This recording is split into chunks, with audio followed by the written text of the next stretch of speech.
If there's one thing to learn from Ray Sawyer, the one-eyed singer and percussionist of Dr. Hook and the Medicine Show, is if you're going to play music, then by all means have fun while you do it. And that is what he did while performing on stage, was have fun. The whole band, for that matter, which was always smiling, laughing, or cracking up about some antics happening on stage, which was usually created by Ray. Lead vocalist Dennis LeCourrier once said years later, Ray got a lot of miles out of that eye patch. And I understand what he meant. And yeah, Ray used it to help his musical career along and keep it going. But one thing we must remember, Ray also got a lot of laughs from his audience from using that eye patch too. He made a lot of people laugh and enjoy their nights. Ray wasn't a great singer, although he did know how to deliver a song and could sing harmony pretty good too. I guess he was an okay percussionist. No, Ray wasn't the best vocalist of the band. There is no doubt that was Dennis LeCourrier. Ray was the face of the band, and he played that part very well. Let's find a little more out about this guy with the mashed-up cowboy hat, eye patch, and catchy smile. Ray was born February 1st, 1937, in Chickasaw, Alabama. A small backwood place, as he put it. He started playing the guitar at the age of 11 and was strongly influenced by Hank Williams and the New Orleans blues and R&B artists, such as Smiley Lewis and Huey Smith. As he matured as a musician, he worked regularly in New Orleans and Mobile, Alabama's music scene. I was in a lot of bands before Dr. Hook, recalled Ray.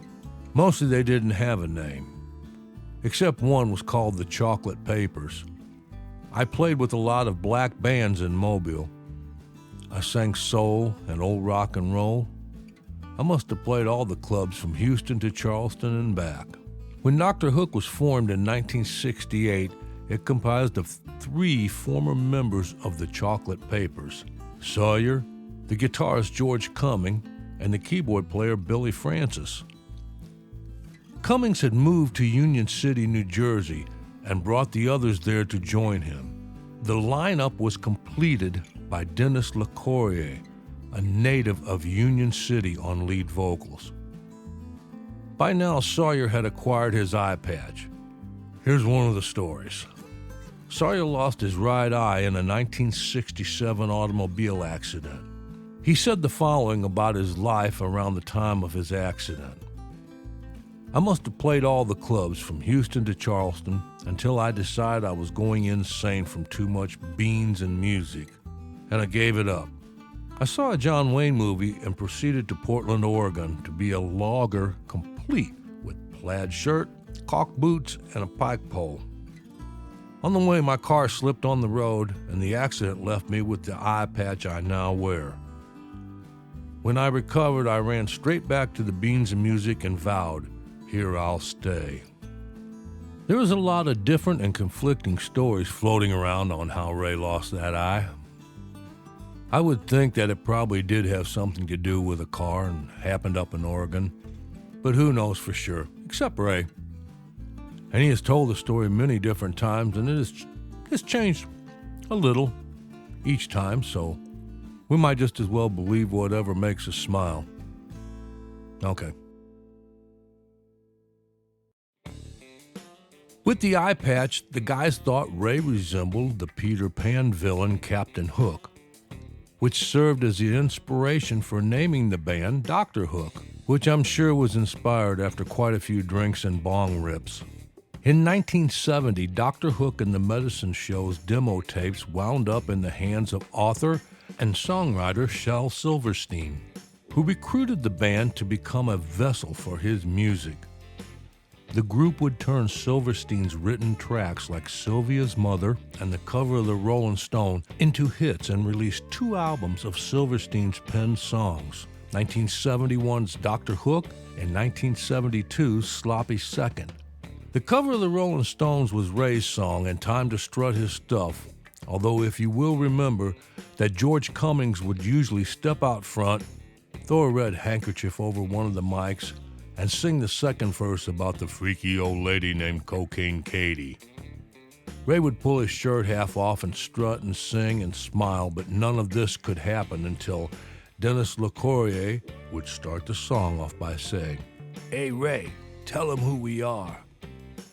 So I guess the last bit of info about this song is, did they ever get their picture on the cover of the Rolling Stone magazine? The answer is, if you call a caricature a picture, then the answer is a big yes. It was March 29th of 1973. Dr. Hook and the Medicine Show appeared on the cover of the Rolling Stone. And whose face was up front? As you can see, it was old Ray himself. As I said, he was the face of the band. Following their Silverstein partnership, the band shortened their name to Dr. Hook and enjoyed a string of hit singles in the mid to late 70s, including Only 16, A Little Bit More, Sexy Eyes, and When You're in Love with a Beautiful Woman, which became a #1 hit in the United Kingdom. Ray left the band in 1983 to pursue a solo career, while the band continued to tour successfully for another couple of years, ending with Dr. Hook's one and only farewell tour with LeCourrier as the sole frontman. LeCourrier retains ownership of the Dr. Hook name, and from 1988 till 2015 licensed it to Ray, who toured as Ray Sawyer of Dr. Hook. This billing eventually being changed to Dr. Hook featuring Ray Eye Patch Sawyer.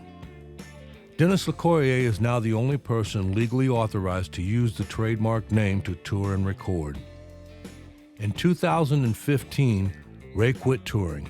He was getting old and his health just couldn't keep up with it. On December 31st, 2018, Ray Sawyer, the face of Dr. Hook and the Medicine Show, passed away in Daytona Beach, Florida. He passed peacefully in his sleep, his wife Linda said. "My heart is broken." They had been married since 1969. Dennis LeCourrier said in a statement to Rolling Stone, "Although I hadn't been in contact with Ray for many, many years, it does not erase the fact that we were once close friends and shared an important time in both of our lives. Deep condolences go out to his family at what must be a difficult time." As I look back, I remember seeing Dr. Hook in 1974. They were hilarious. I totally enjoyed it. Dennis was such a great singer. Ray Sawyer stole the show with his antics on stage. No doubt they were a fun party band to go and see. If any of you out there have seen them, or Ray later on when he toured, I'd like to hear about it, what you thought of their shows.